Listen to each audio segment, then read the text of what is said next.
Aujourd'hui, je vous propose de parler d'un sujet que j'avais envie de traiter depuis longtemps et qui en ce moment revient beaucoup au sein de la communauté, à savoir les jeux vidéo basés sur l'univers de Bleach. En effet, on est nombreux à attendre le retour de la licence à travers un jeu d'envergure, et même si on est un peu dans le brouillard par rapport à tout ça, il y a tout de même quelques rumeurs et quelques infos qui laissent penser que c'est dans les tuyaux. Je vous avais déjà parlé par exemple de Bleach Soul Resonance, qui était censé se dévoiler encore plus fin 2023, mais il y a eu des histoires de remaniement d'entreprise pour faire simple, qui font qu'en gros c'est repoussé et on n'a pas plus d'infos que ça en ce qui concerne l'Occident. Mais le jeu est toujours en développement et on s'attend à des news bientôt en ce qui concerne sa sortie chez nous, donc je manquerai pas de vous en parler dès qu'on aura des infos officielles. Après ça c'est un jeu mobile, et ce qu'attendent surtout une majorité de gens c'est plutôt une sortie console et PC. D'ailleurs quand j'y pense, sous ma vidéo Bleach Soul Resonance vous étiez très nombreux à déplorer le fait que ce soit encore un énième jeu gacha sur téléphone, même si pour le coup de ce que j'ai testé c'était vraiment bien. Et il y a aussi cette histoire de Bleach Rebirth of Souls qui est apparemment un nom de marque déposé par la Shueisha, ce qui n'est pas du tout anodin. Encore une fois, rien d'officiel n'a été révélé là-dessus, mais ça laisse fortement penser qu'un jeu portant ce nom est en préparation.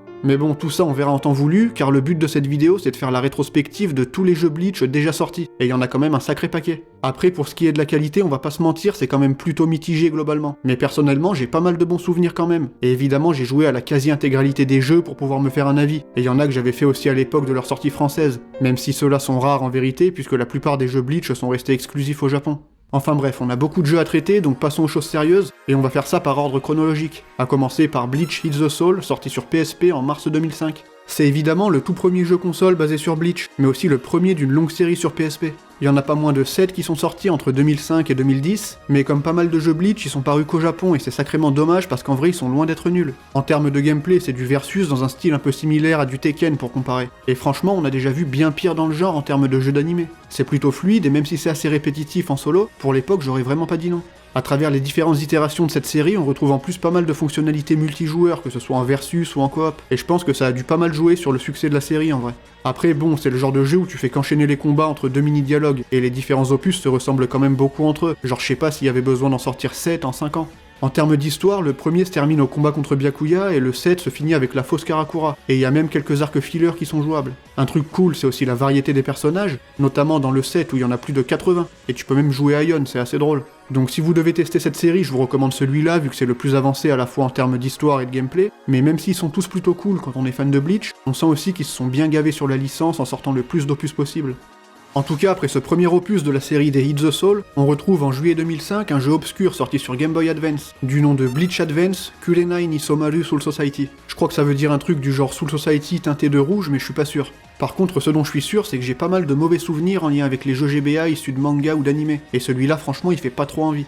Encore une fois, il est sorti qu'au Japon, et en testant, j'avoue que j'ai pas compris grand chose. Genre c'est un peu des combats en mode stratégique où tu choisis des actions à chaque fois, soit pour défendre, soit pour attaquer. Mais c'est toujours les mêmes animations et ça m'a gonflé en 5 minutes. Pour ceux qui connaissent, ça fait un peu penser à Dragon Ball Z, les guerriers légendaires sur Game Boy Color. Sauf que là, y a pas de carte, et je suis même pas sûr que ça suive l'histoire du manga, ou même s'il y a un scénario. En plus, le jeu t'assaille dès le début avec un tuto hyper long qui explique tout d'un coup, mais évidemment j'y comprends pas grand chose et j'arrive même pas à passer le premier combat contre Ruru.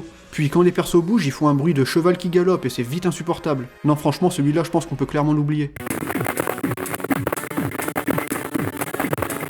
Passons plutôt sur Bleach Erabareshi Tamashi, sorti en août 2005 sur PS2 et encore une fois seulement au Japon. Celui-là est bien plus orienté action, et dispose d'arènes dans lesquelles on combat avec un équipier. Mais une fois encore, le gameplay est pas vraiment transcendant, faut bien le dire. Après, ça reste sympa pour un fan de Bleach, la DA est assez cool, il y a plusieurs persos jouables et tout de même un petit sentiment de progression qui fait plaisir. Puis aussi un opening stylé qui utilise une musique bien connue des fans en prime, comme c'est souvent le cas avec ces jeux. Mais en termes de gameplay pur, ça reste très sommaire et il y a un gros manque de fluidité. Sans parler de la caméra qui fait n'importe quoi et qui te montre ton perso de face au lieu de focus sur les ennemis. Donc ouais, rien de notable encore une fois, à part une succession de missions répétitives et sans grand intérêt, où tu fais que tuer des holos nuls et avancer d'écran en écran. Puis regardez ce boss, sérieux, je l'infinisse juste en spammant carré quand il se relève, ça fait trop pitié. Je l'ai pas terminé le jeu, mais je suis sûr qu'il est finissable juste en spammant le combo de base, et en plus il y a quasiment aucun dialogue ni scénario, donc c'est clairement pas un des meilleurs, ça c'est clair.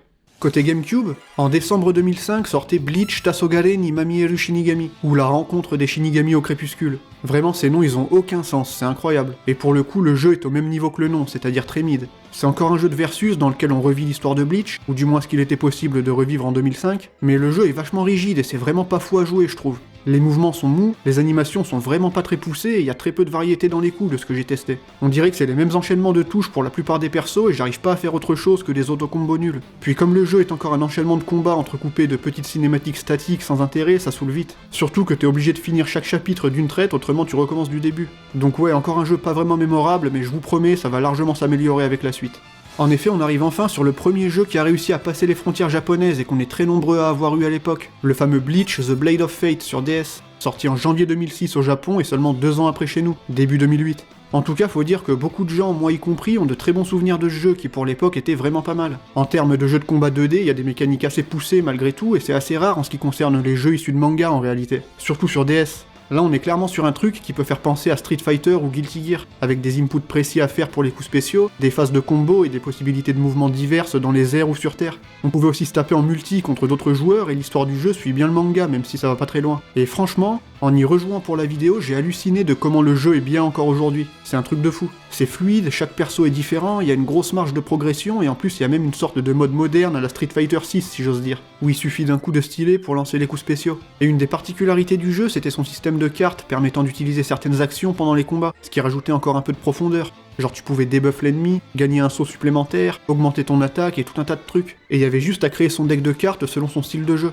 Non franchement pour un titre DS c'était vraiment bien. Et graphiquement ils se sont bien démerdés pour faire honneur au perso je trouve. Même si ce que vous voyez évidemment c'est pas des images d'origine, c'est moi qui joue sur émulateur donc c'est forcément un peu plus beau. En tout cas c'est pas pour rien qu'il y a eu une suite appelée Bleach Dark Souls, sortie en février 2007 au Japon et encore une fois 2 ans après chez nous en 2009. Celui-ci réutilise la même formule mais en bien plus complet, et il compte pas moins de 40 persos jouables. Après j'y ai pas autant joué qu'au premier, mais j'en ai aussi de bons souvenirs et en vrai c'est trop dommage qu'après ça ils aient arrêté la formule. Surtout que les 2 autres jeux sortis sur DS sont vraiment pas ouf en comparaison.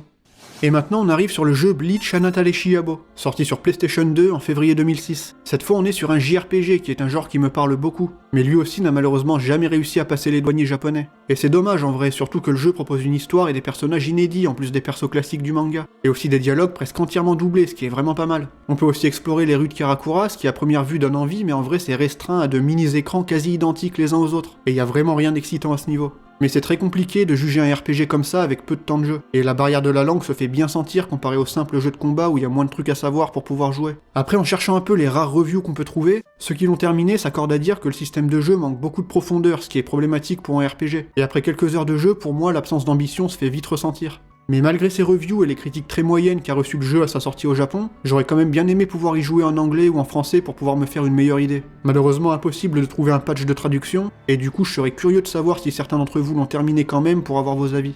Allez on avance maintenant jusqu'à octobre 2006 avec un autre jeu PS2 réservé au marché japonais, Bleach Blade Battlers. Et jusque là si on compte ça fait déjà 9 jeux Bleach différents entre 2005 et 2006, en comptant bien sûr les 3 premiers opus de Hit the Soul sortis dans ce laps de temps. C'est abusé quand même. Cette fois on est sur une sorte de beat'em all en arène comportant 23 persos jouables, et qui possède lui aussi une histoire inédite sous forme de mission. En général les combats se font à 4, et malheureusement j'ai pas pu le faire tourner correctement. Genre les combats en 1 contre 1 c'était ok, mais à partir du moment où il y a plus de 2 persos ça lag de ouf. Mais ça vient sûrement de l'émulation. Après le gameplay reste assez rigide quoi qu'il arrive, mais pas simple de se prononcer sans avoir pu vraiment tester les combats à 4 qui sont le cœur du jeu. Après en multi je pense qu'il y a moyen de bien rigoler, mais en solo le jeu est apparemment très court et il y a pas énormément de contenu. Et l'histoire j'ai pas tout compris mais ça a l'air d'être n'importe quoi, avec Kon qui veut se transformer en femme et à la fin il termine attaché à un bâton avec tous les mecs de Bleach torse nu autour de lui. Ça veut rien dire et l'image elle me fume, je l'avais jamais vu avant ça. D'ailleurs ce jeu a eu une suite, Blade Battlers Second, qui est sorti même pas 1 an après. Cette fois il y a 36 persos, des transformations et même un opening que je trouve hyper stylé et qui mérite d'être mentionné. Mais à part ça l'histoire ne suit toujours pas le manga, genre c'est encore un délire autour de Kon et à la fin tu l'affrontes en mode géant fou furieux, c'est trop marrant. Et on va finir l'année 2006 avec le mois de décembre, qui correspond à la sortie de Bleach Shattered Blade au Japon. D'ailleurs je vous disais qu'il y avait déjà 9 jeux sortis entre 2005 et 2006, mais j'avais oublié celui-là. Et ça porte donc le compte à 10 jeux en moins de 2 ans sur l'archipel japonais. Mais pour le coup, celui-ci, on a pu l'avoir chez nous en février 2008. Et je sais que beaucoup de gens sont assez nostalgiques, notamment à cause du personnage d'Arturo Plateado qui a été créé spécialement pour ce jeu. Si vous voulez, c'est un arancard du même genre qu'Ulquiorra qui a atteint ce statut par lui-même. Et en tentant un jour de s'attaquer au Seireitei, il a fini par être scellé par les Shinigami et le Central 46. Cependant, la destruction du Sokyoku par Ichigo a permis de briser le sceau qui le retenait, et cet antagoniste est donc de retour, capable de se faire passer pour n'importe quel Shinigami. Son but est simple, prendre sa revanche sur Soul Society, ce qu'il est possible d'accomplir en débloquant son mode histoire. Et ce petit scénario inédit couplé au fanservice global du jeu, ça fait que les gens en gardent globalement un bon souvenir. Mais j'avoue que je l'ai pas eu à l'époque. J'ai joué bien plus tard et franchement les contrôles avec la manette Wii c'est infâme. Surtout que si je dis pas de conneries, c'est obligé d'utiliser les motion control pour pouvoir faire tous les coups spéciaux. Et secouer une Wiimote dans tous les sens, franchement j'ai assez donné avec Zelda Skyward Sword à l'époque. Puis bon, globalement, le jeu c'est encore une fois du versus en 3D extrêmement fade et rigide, et l'intérêt réside surtout dans le fait qu'on joue les persos de Bleach, mais les motion control censés apporter plus d'immersion deviennent comme souvent un frein au plaisir de jeu au final. Puis comme dans la plupart des jeux en versus, on reste globalement sur un couloir de combat entrecoupé de petites cinématiques, même si cette fois ils ont ajouté une histoire intéressante et bien ancrée dans l'univers de la série, ce qui est toujours bon à prendre. Après ce fameux premier jeu sur Wii, on repart sur de la PSP avec le lancement en octobre 2008 de la série des Soul Carnival, qui comptera seulement 2 jeux réservés au marché japonais. Évidemment, il y a eu d'autres sorties en 2007 et 2008 avant celui-là, mais il s'agit simplement des suites que j'ai déjà évoquées plus tôt. Puis il faut dire qu'à partir de 2007, ils se sont quand même calmés en termes de rythme de sortie. Mais quoi qu'il en soit, avec cette nouvelle série, on change complètement de style. Ici, on est sur un jeu d'action 2D où les persos sont en mode chibi, donc déjà ça plaira pas à tout le monde. En termes de gameplay, ça rappelle un peu le jeu Dragon Ball Advance Adventure sur GBA qui est connu pour être particulièrement bien. Et pour le coup, ce jeu Bleach aussi est particulièrement bien, mais genre vraiment bien. Le jeu est ultra réactif, il y a des séquences de plateforme, les combats sont addictifs et t'as plein de possibilités de combos stylés, en plus d'avoir des assistants combat qui peuvent t'aider. Non franchement il est trop stylé ce jeu, je suis dégoûté qu'il soit pas sorti chez nous. En plus tu peux jouer différents persos, pas juste Ichigo, et ils ont tous leurs propres techniques, du coup t'as envie de faire tous les stages avec tous les persos pour avoir les meilleurs scores. Puis il y a aussi un côté RPG où tes persos montent en niveau et gagnent de nouvelles techniques au fil des combats. Et ici le jeu s'embête pas trop avec l'histoire, du coup l'action s'arrête jamais. Et comme j'ai dit, c'est hyper addictif, j'étais vraiment surpris en y jouant. Par contre sa suite, Soul Carnival 2, qui est paru en décembre 2009, est aussi très bien, mais pour le coup ils veulent trop reprendre l'histoire du manga et adapter le moindre truc, ce qui nuit gravement au rythme du jeu car t'es tout le temps stoppé par des dialogues ou des cinématiques. Mais globalement, le jeu est encore plus complet, plus de persos, plus de stages, plus de compétences. Bref, c'est encore un banger, mais l'expérience est un peu différente et je préfère le premier perso. Et pour moi, c'est franchement parmi les meilleurs jeux Bleach sortis jusque-là. Sérieusement, j'ai été surpris car j'y avais jamais joué avant de faire cette vidéo, et ça s'avère être une petite pépite que j'aurais beaucoup aimé pouvoir doser à l'époque avec une vraie localisation. Mais d'après ce que j'ai compris, cette série c'est moins bien vendue que les Hit the Soul, qui eux-mêmes ne sont jamais sortis chez nous. Donc on va essayer de se consoler avec le prochain jeu. Parce que nous, on a quand même eu droit au 3ème opus sur DS, le fameux Bleach Third Phantom, qui est sorti en juin 2008 au Japon et en février 2010 en France. Celui-là, il est spécial puisqu'il nous propose un genre jamais vu jusque-là avec les jeux Bleach, le tactical RPG. Et moi, c'est clairement un style qui me fane très vite, je dois bien l'avouer. Si vous voulez, c'est dans le genre d'un Fire Emblem, et il y a de nouveau une histoire inédite écrite par Tite Kubo lui-même, ce qui est tout de même un argument de vente non négligeable, faut l'admettre. Ce fameux scénario prend ses bases dans le passé et voit revenir le personnage d'Arturo Plateado, en plus d'introduire 2 nouveaux Shinigami qui combattront aux côtés du Gotei, Matsuri et Fujimaru Kudo. Ces deux-là ont été recueillis par l'ancien capitaine de la 5ème division, Seigen Suzunami, et deviendront par la suite officiers de cette division sous son commandement et celui d'Aizen. Vous pouvez incarner l'un des deux pour votre partie et en vrai le setup est plutôt stylé. Il y a des scènes dans le passé avec Urahara et Aizen, on peut interagir avec plein de personnages bien connus et ça vaut le coup d'œil car on sent bien l'implication de Kubo dans le scénario. Mais ensuite pour ce qui est du jeu en lui-même, on va pas se mentir, c'est juste un clone de Fire Emblem en moins bien. À ma connaissance, il n'y a pas énormément de mécanique pour un jeu tactique et c'est surtout le côté scénario inédit qui a de l'intérêt là-dedans. En plus, les combats sont hyper lents. Sur émulateur, on peut contourner ça, mais en temps normal, toutes les animations répétées cassent vite la tête. Et t'as juste envie de vite passer les combats pour voir l'histoire. Par contre, cette fois, la barrière de la langue est pas là. Donc ça vaut quand même le coup d'y jeter un œil si vous avez envie de découvrir une petite histoire inédite concoctée par l'auteur en personne. Malheureusement, la barrière de la langue est bien là pour Bleach vs Crusade, le second opus Wii sorti en décembre 2008. Celui-ci est encore une fois réservé au Japon et c'est un jeu de combat en arène cette fois, qui se rapproche un peu des jeux Dragon Ball Tenkaichi que tout le monde connaît. En plus, il est jouable à la manette GameCube, donc pas besoin de s'emmerder avec des motion control comme le premier jeu Wii. Et en plus, cette fois on est sur un titre plutôt nerveux et dynamique, ce qui change clairement par rapport à Shattered Blade qui était bien trop long à mon goût. En plus pour celui-là j'ai trouvé une version avec quelques explications en anglais pour comprendre un peu le gameplay, et de ce que j'ai testé il y a moyen de faire des combos assez cool, franchement c'est stylé. En plus en multi je pense que ça doit être un bon délire, mais par contre j'ai l'impression qu'on peut vraiment spammer les mêmes attaques peu importe le perso pour gagner, même si j'avoue qu'à l'époque j'aurais clairement pas dit non à ce jeu, ne serait-ce que pour jouer Grimmjow en Resurrection. Et le prochain jeu aussi n'aura vu le jour qu'au Japon, alors que pourtant c'est un jeu DS et on avait eu les 3 premiers chez nous. Mais ce 4ème opus appelé Flamebringer et sorti en août 2009 n'a pas reçu le même traitement, ce qui peut se comprendre car le jeu est bien éclaté.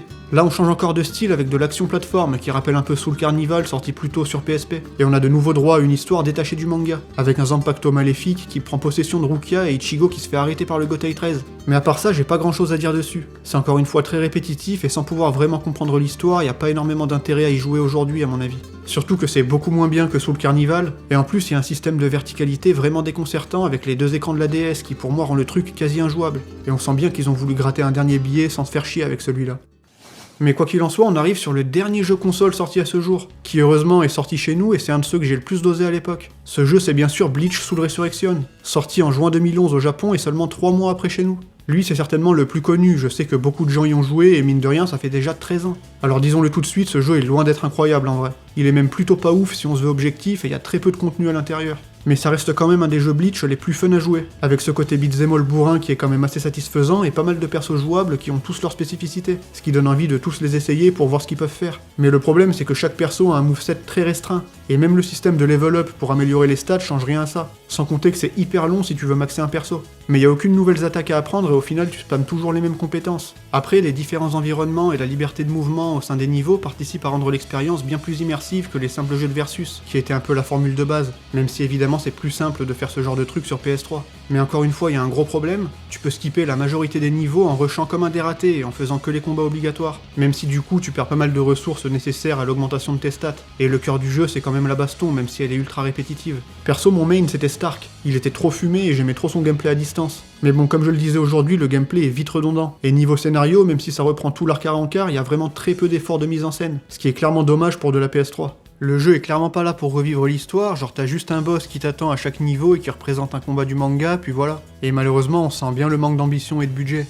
Enfin, pour finir, un dernier truc impardonnable avec ce jeu, on ne peut jouer ni Mayuri ni Urahara. Et ça c'est quand même un peu abusé quand tu sais qu'ils sont quasiment toujours jouables dans les autres jeux. Mais bon, au moins on a eu quelque chose de passable pour peu qu'on soit fan de Bleach, et en tant que dernier jeu sorti, il a quand même une place spéciale. Vous vous rendez compte, en vrai, aucun jeu depuis la fin de l'arc à rencard, c'est abusé quand même. C'est pour ça qu'aujourd'hui les gens sont trop hype pour un nouveau titre, qui pourrait adapter des événements inédits en jeu vidéo. Genre ce serait pas un énième jeu Dragon Ball où tu revisites une histoire déjà retranscrite 100 fois sur console. Donc j'espère qu'on aura vraiment droit à quelque chose de mémorable et pas juste un cache-grab à la con.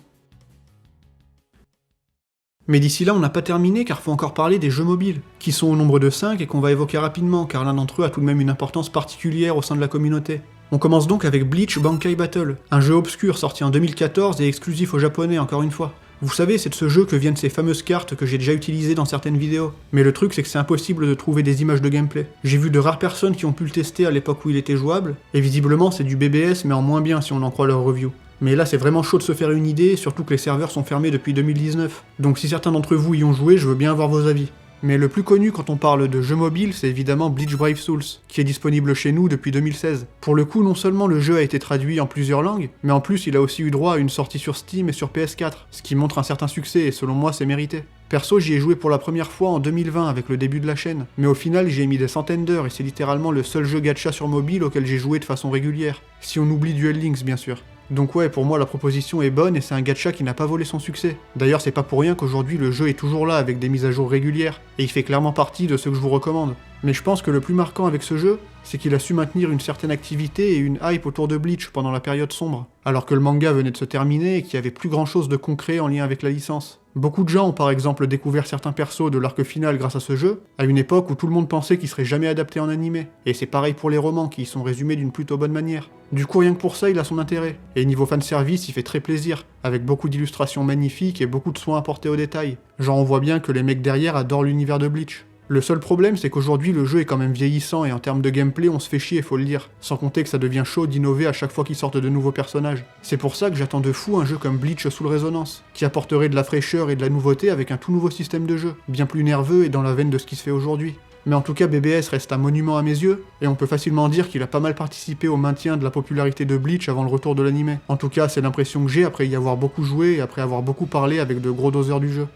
Cependant, c'est pas le cas du prochain, qui aura pas eu le temps de laisser son empreinte car ses serveurs ont fermé à peine un an après son lancement au Japon. Et il s'agit de Bleach Paradise Lost. Datant de septembre 2017, le jeu est un RPG au tour par tour et franchement à première vue il a pas l'air dégueu. Mais bon, c'est très dur de juger, surtout un jeu comme ça où les défauts ne viennent pas forcément du gameplay en lui-même mais parfois aussi du modèle économique. En tout cas, ce qui est sûr, c'est que le jeu a globalement flop. Et vu qu'ils l'ont arrêté après seulement une année, à mon avis, ça devait quand même être un peu de la merde, faut bien le dire.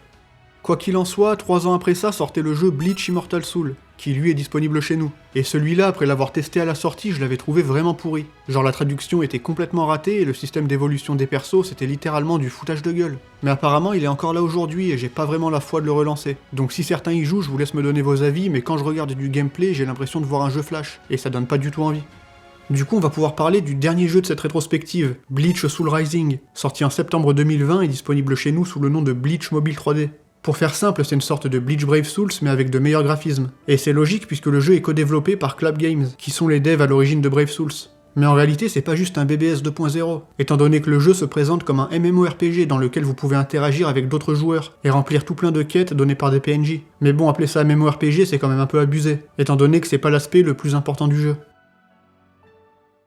Et avec ça, on a parlé de tous les jeux Bleach officiels, en espérant que j'ai rien oublié, mais normalement tout est là. Bon, on aurait pu parler d'autres jeux dans lesquels des persos de Bleach apparaissent, comme Jump Superstars et d'autres, ou même des jeux Flash ou certains jeux non officiels, mais le but aujourd'hui était plutôt de se concentrer sur les jeux principaux. Et au final, il y a quelques opus qui valent clairement le coup encore aujourd'hui. Si je devais vous en recommander quelques-uns, dans ceux sortis chez nous, Soul Resurrection sur PS3 arrive en tête, je pense. Et pourquoi pas Third Phantom sur DS si vous voulez découvrir une histoire inédite. Pour ceux qui aiment les gachas, je pense que Brave Soul c'est toujours la meilleure option aujourd'hui, et si jamais la barrière de la langue vous fait pas peur, Soul Carnival 1 et 2 sont vraiment des valeurs sûres, tout autant que Hit the Soul 7 si vous aimez les jeux de baston. Après pour ce qui est du pire, en vrai je pense que le dernier opus DS mérite le titre, car du peu que j'ai testé, il y a vraiment aucun effort et j'aurais vraiment pas aimé payer 40 ou 50 € pour ça si on l'avait eu chez nous, ça c'est clair et net. Mais globalement, il y a quand même eu du bon, et même s'ils se sont bien gavés sur la licence à certains moments, la plupart des jeux restent corrects et il n'y a pas vraiment de jeu de la honte, comme on peut en retrouver avec Dragon Ball par exemple. Mais en tout cas, j'espère que cette vidéo vous aura plu, et si c'est le cas, n'oubliez pas de claquer vos bankai sur le bouton like pour aider à son référencement. Surtout qu'après 3 mois sans contenu, elle risque de se faire engloutir dans les tréfonds de YouTube en 2 minutes, et ce serait dommage. J'attends aussi avec impatience vos retours pour ceux qui ont joué à certains de ces jeux à l'époque, ou si jamais vous en testez quelques-uns après cette vidéo, en espérant que ça pourra vous faire patienter un peu en attendant des annonces concrètes par rapport au retour de la licence sur console, qui arriveront bientôt, j'en suis persuadé. Mais d'ici là, moi c'est là-dessus que je vous dis vive Bleach, merci à tous d'avoir regardé cette vidéo et à la prochaine tout simplement.